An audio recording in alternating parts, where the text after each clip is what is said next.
qué componente? En el caso de las eucariotas. Del núcleo, ¿sí? Está organizado en el núcleo. Y en el caso de las procariotas, que lo vimos también la semana pasada, en el nucleoide, sí, en el citoplasma, sí.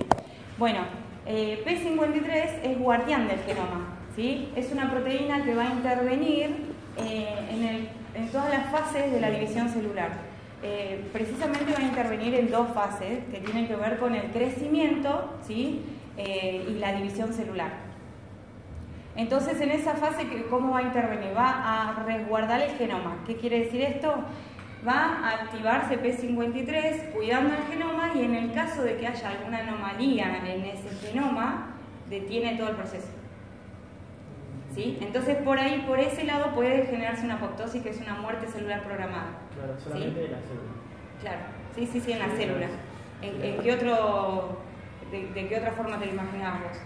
No, porque si no era necrosis, era cuando era todo varias células, era No, en realidad vos sabés que hay células y que el conjunto de células, ¿cómo se llaman? Tejidos. Entonces, si una célula se ve afectada en la necrosis, esa es la diferencia con la apoptosis.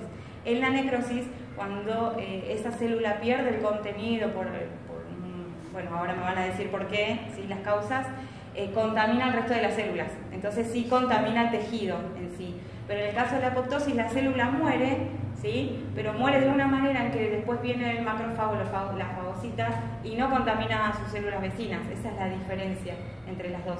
Entonces cuando vos hablas, si es a nivel celular, sí, siempre es a nivel celular. O la célula muere, ¿sí? De forma programada por medio de la apoptosis, o la célula muere por un accidente o X causa, claro, que puede contaminar a sus células vecinas o varias células al mismo tiempo padecen esta necrosis, ¿sí? Que es el tejido.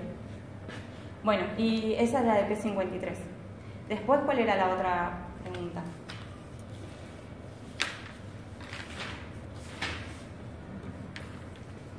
Claro, pregunta la enfermedad en realidad que podría pasar con la de los ancianos. Claro, son dos casos ahí. Que hablan de una isquemia y el otro era de Alzheimer. Sí. El de Alzheimer creo que es necrosis, puede ser. En realidad ahí como es una enfermedad degenerativa, en realidad es por apoptosis. Cuando hay falta de nutrientes en la célula, ¿sí?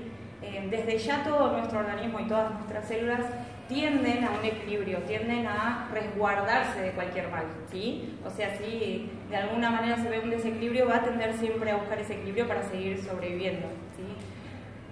Pero en el caso de la necrosis, puede llegar a enfermar la célula hasta padecer la necrosis y ese estado ya es irreversible, ¿sí? En el caso de este anciano, tenía problemas circulatorios, ¿no? Decía ahí. Sí. Exactamente. Entonces, este problema circulatorio, que podríamos llamarlo cerebrovascular, ¿sí? Le provocó muerte o necrosis en tejido cerebral. Entonces, ahí es donde empieza a padecer los mismos síntomas parecidos a la otra persona que padece Alzheimer. Es por una deficiencia de nutrientes, de oxígeno. U otros nutrientes que también porta la sangre, ¿sí? Por ejemplo, si le falta glucosa y no puede recibir la energía necesaria, también entra en deficiencia la célula. Entonces, ¿en cuál de los dos casos es la apoptosis? A ver, volvé a leerlo, a ver si te das cuenta. Lo que pasa es que yo no estuve la semana Está pasada. bien. Pero por lo que dijimos recién...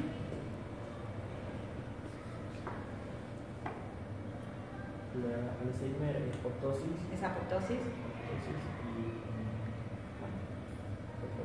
¿Pero otro caso La decía? necrosis. Claro.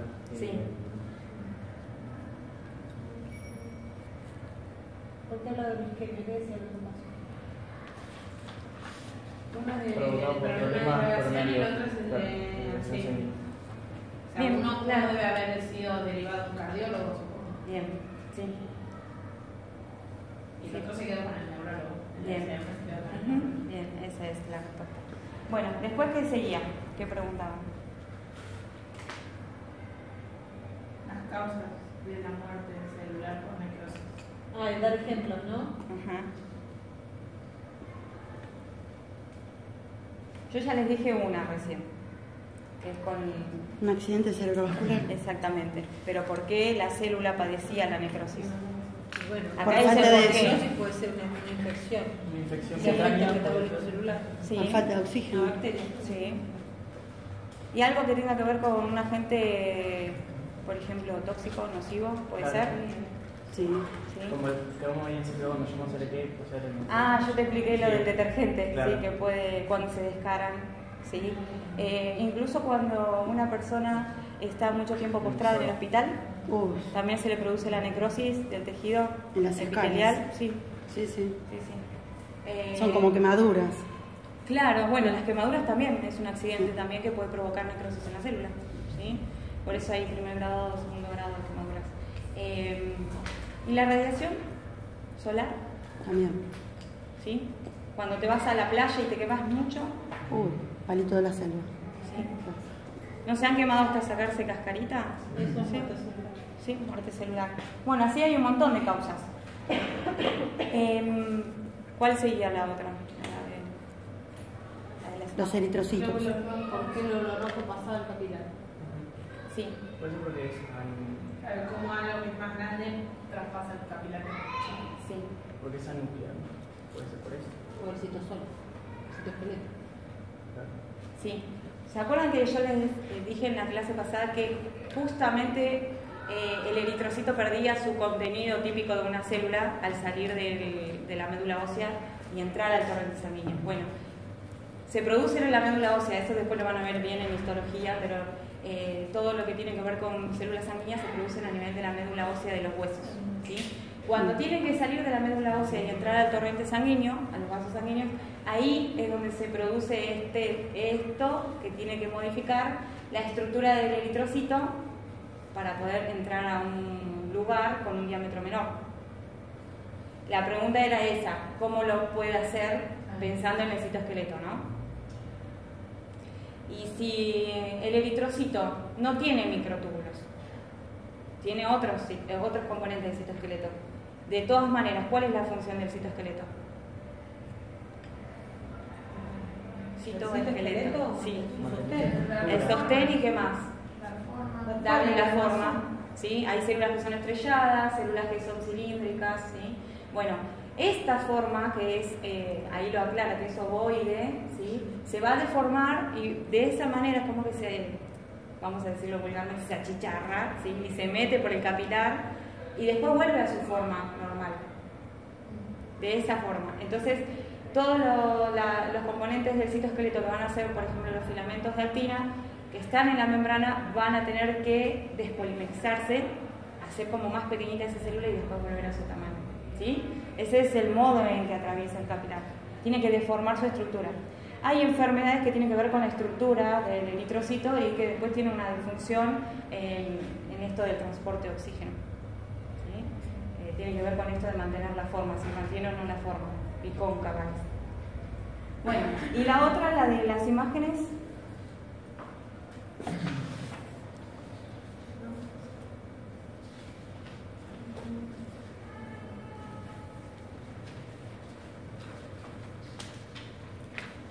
Yo quise ponerle imágenes que no sean dibujitos, digamos, o hechas a mano, sino que sean fotos, para que también se vayan acostumbrando.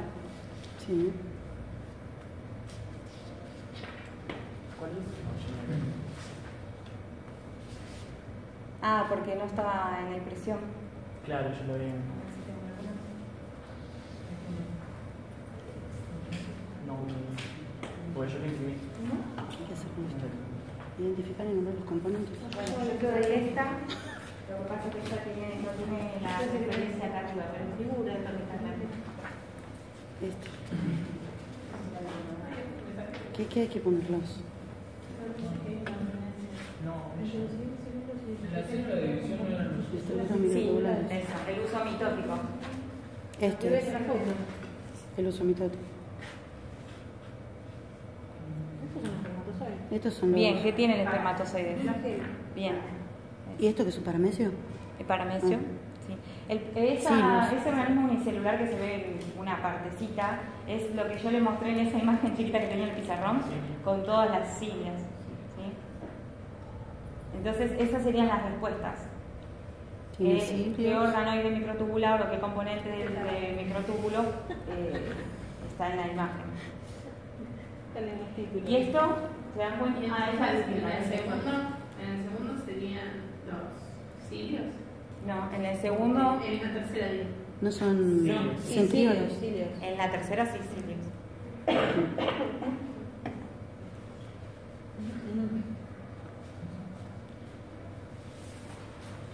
¿En esta? El origen de los microtúbulos. Bien. ¿Se acuerdan del centro organizador de microtúbulos? Centrosoma. Sí, los centriolos. Los centríolos. ¿Cuál sería esa segunda? Eso es lo que te pregunto. Vos mirá bien la imagen y fíjate qué pasa con esos microtúbulos que están ahí y qué hay en la parte más oscura, en el segundo. Es como el ojo de la tormenta. Sí. El huracán María. Acá. Porque de ahí se... Claro. ¿Sí? ¿Se dan cuenta de eso? Exacto. Son los bastoncitos. Son centriolos. Esta, ¿no? Claro, eso. Son los centriolos, claro, porque vos estamos en la No, de la acá entiendo. surgen todos los microtúbulos. Si vos ves la imagen, tiene todas estas líneas que están acá, son microtúbulos. Espera que no me sale así. Centriolos, sí. ¿Viste lo mismo que mandaste por mail? Porque mi imagen nada que ver con eso. Claro, porque después yo corregí y por eso le dije no hagan la actividad, no hagan la actividad de lo que yo le pasaba en el texto. Es esta. Lo que se modificó es una de las cocinas y los nombres de acá. Esta imagen yo la modifiqué para que sea un poco más sencillo de los centriolos. Pero si querés te la mando de vuelta. Por eso yo le decía, la actividad no la miren, no la hagan que después. Bueno, bien hasta ahí, ¿se acordaron de algo? ¿Sí? Bueno, ¿y el espermatozoide es como algo específico? Sí. Flagelo. ¿Sí o flagelo? ¿Vos tenés algo conocimiento de...? Sí, no, es un flagelo. Bien. Sí, no sé quién es que ya tiene conocimiento de biología. No importa. No, porque ellos me decían antes cuando estaba en el aula que algunos ya están en camino con esto. Sí, yo ya lo vi un montón de veces. Y yo les contaba también que en primer año yo no casaba uno. Ya te conocí, no casaba mucho y después te das cuenta que en cuarto es como que relacionas todo y empiezas a juntar todo el conocimiento. Bueno, la idea de hoy entonces es filamentos intermedios, ¿sí? Yo me traje una fibra acá. Si yo hago esto y esto, ¿a qué me refiero? ¿Se acuerdan de algo? Sí, donde se producía la despolarización. Sí. Extremo más y extremo menos. ¿Sí? Bueno, una característica que tenían los microtúbulos es que son inestables, ¿no? Que podían polimerizarse y despolimerizarse. Bueno, los filamentos intermedios no. Quería que recuerden esto. Vayamos viendo diferencias. Los filamentos intermedios no, porque son estructuras más rígidas. Van a estar obviamente en la matriz citoplasmática, van a tener contacto con el núcleo, con la membrana nuclear, van a tener contacto con los organoides porque también van a estar en esta estructura en red que va a tener la matriz citoplasmática. Y estas redes van a ser más densas, ¿sí? Van a estar compuestas por monómeros, ¿sí? ¿Toco y ya se corre o...? ¿Sí? ¡Wow! Monómeros, ¿se acuerdan de qué es monómero? Uno. ¿Un qué? Una unidad estructural de... Sí, en este caso proteínas. De proteínas. Sí. Monómero, dímero, tetrámero, polímero, se van dando cuenta ahí. Bueno, se van uniendo, ¿sí?, las proteínas para formar esto que es el filamento intermedio. Se van viendo la estructura, ¿sí? Y las proteínas de los filamentos intermedios no van a ser todas las mismas en todas las células. Ahora la pregunta es, ¿las células son todas iguales a nivel del organismo? No. No, ¿por qué? Y depende de la función.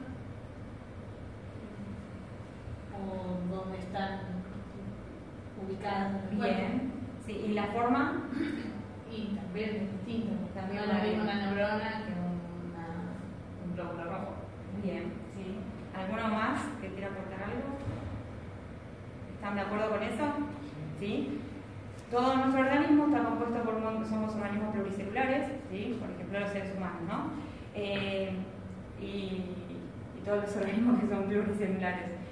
Ahora, estas células van a variar en todo nuestro organismo dependiendo la diferenciación celular, ¿sí? Eso se le llama diferenciación celular cuando de una célula madre aparecen células nuevas. Bueno, desde el inicio de nuestra vida.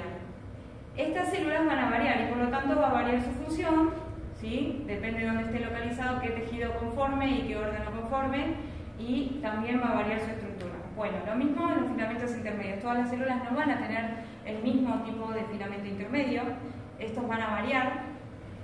Y también, obviamente, como en las células procariotas no se encuentran, van a estar en células nucleadas, en las células eucariotas. Es un componente más del citoesqueleto. Esto quería que vieran para ver las diferencias después cuando vean filamentos de actina, en cómo está distribuido a nivel celular el filamento intermedio. Y este tiene de 8 a 10 nanómetros, algunos ya lo habían escrito el otro día en la imagen.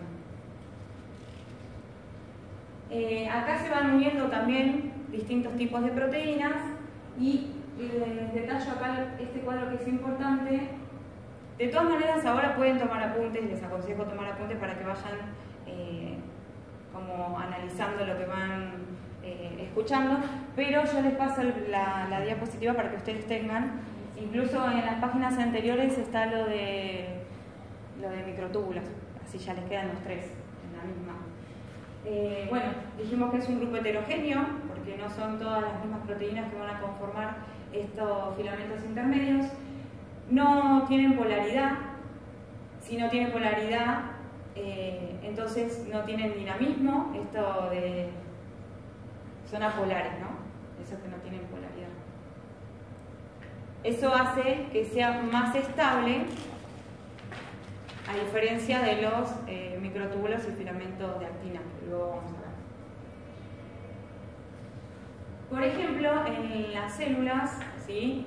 Que tenemos el núcleo, esa membrana nuclear, doble membrana nuclear que se llama carioteca, de ahí van a surgir unos filamentos intermedios que se van a llamar lámina fibrosa, ¿sí? Se van a componer de una lámina A, B y C. Son filamentos intermedios que van a estar como dándole esa forma también a la membrana y manteniendo la estructura de ese núcleo, ¿sí? Y como son fuertes, firmes y densos, ¿qué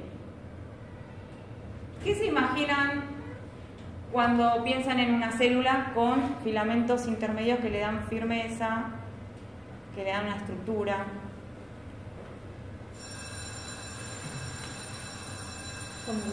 Sí, en el caso, claro, en el caso de los microtúbulos eran inestables, ¿no? Algunos microtúbulos eran inestables. Entonces se iban polimerizando y despolimerizando dentro de la célula. Ahora estos no. Estos mantienen estabilidad y le dan la estructura a la célula. ¿Sí? ¿Qué tipo de célula puede ser? No, en todas las células van a tener filamentos intermedios, pero van a tener distintos tipos de filamentos. Sí. La pregunta es, si son estables, ¿sí? Eso le da firmeza y le da estructura. ¿Mantiene la forma celular con mayor rigidez que los otros? ¿Sí? Lo importante de esto, yo les voy a ir haciendo diferencias entre los otros dos componentes para que ustedes vayan dándose cuenta qué función específica tiene cada uno dentro de la célula, más allá de estar como en estas redes, ¿sí? Tridimensionales. Bueno, esto es una imagen de un corte histológico del epitelio, podría ser la piel, por ejemplo, ¿sí?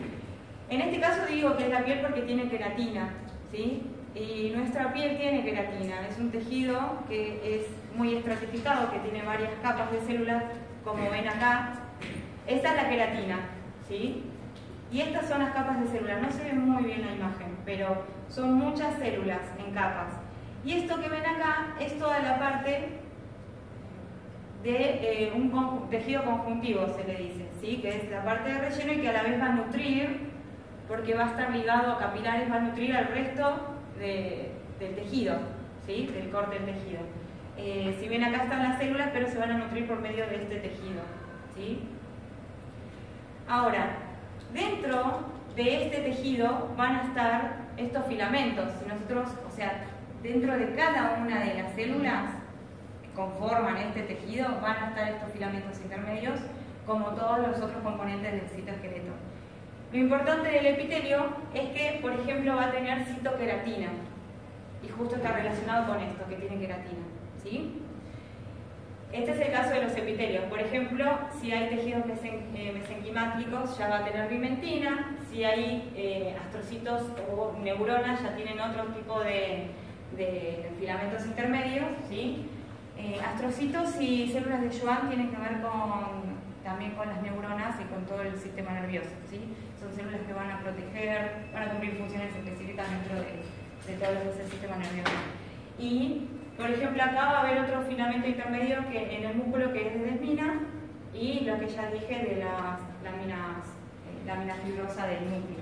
Ahora, ¿esto puede estar únicamente uno solo dentro de una célula? No, se combinan, a veces se combinan la bimentina con la desmina, se van combinando, pero vamos a decir que hay variabilidad de filamentos intermedios entre una célula y la otra, ¿sí?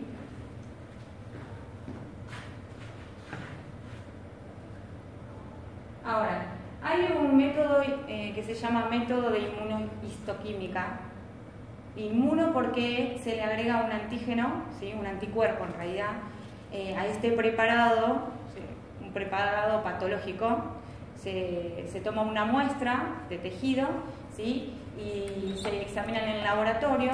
Se utiliza, por ejemplo, para los casos de oncología, que lo van a ver en el texto, y otros casos. Pero en este caso, lo que se va a observar a partir de agregar un anticuerpo es poder detectar determinada proteína. Si nosotros decíamos que los filamentos intermedios están compuestos por proteínas, ¿sí? Conformadas unas con otras para formar este filamento intermedio, y que cada proteína varía de una célula a la otra, entonces con este método pueden detectar distintos tipos de proteína, dependiendo del anticuerpo que le agreguen. Si ponemos anticuerpo para la bimentina, ¿sí? Se va a detectar eso, y así sucesivamente, ¿sí? Con todos los que se puedan probar. Como ven ahí en las imágenes, tienen como un color distinto. Acá va diciendo, por ejemplo, la bimentina de los fibroblastos, endotelios. Endotelios son todos tejidos de recubrimiento, tejido. Por ejemplo, el endotelio de los vasos sanguíneos, si ustedes se imaginan una manguera, es la parte que uno toca por dentro. Ese es el endotelio, ¿sí? Es el tejido interior del vaso. Y por ejemplo, acá les muestro la bimentina que está coloreada en verde, del endometrio. ¿Cuál es el endometrio? ¿Alguna les suena a las chicas? Del útero. Sí, del útero, son células del útero. Por ejemplo, las células que se desprenden del útero en la menstruación, ¿sí? Esas son del endometrio. Y las citoqueratinas también son epiteliales, las de abajo. Entonces, de esta manera, en el laboratorio se puede detectar los distintos tipos de filamentos intermedios, ¿sí? A ver si me quedó algo acá. No. Ahora lo que me gustaría es que ustedes trabajen sobre un texto de lectura. Tiene una actividad muy corta, ¿sí? Que van a relacionar con el cuadro de los distintos tipos de filamentos intermedios. Así que los dejo un ratito y cualquier cosa me van preguntando, lo pueden hacer a dos o tres, ¿sí? Yo sabes que te quería pedir, si no me ponías... La anterior, sí. La otra, la anterior era... ¿Esta? La anterior, esa. ¿Esta? Así copio. Sí, igual yo ahora le pongo el cuadrito. Ah, dale. Ya termino de copiar.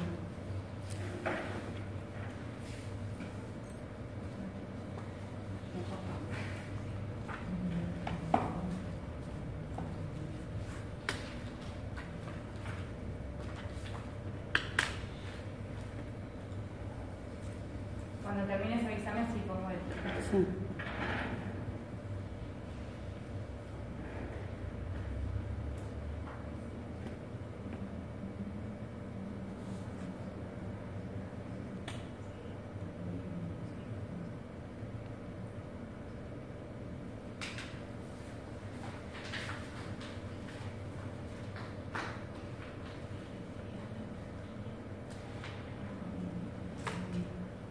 Listo.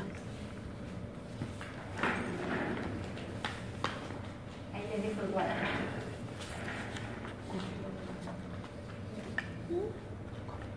Bueno,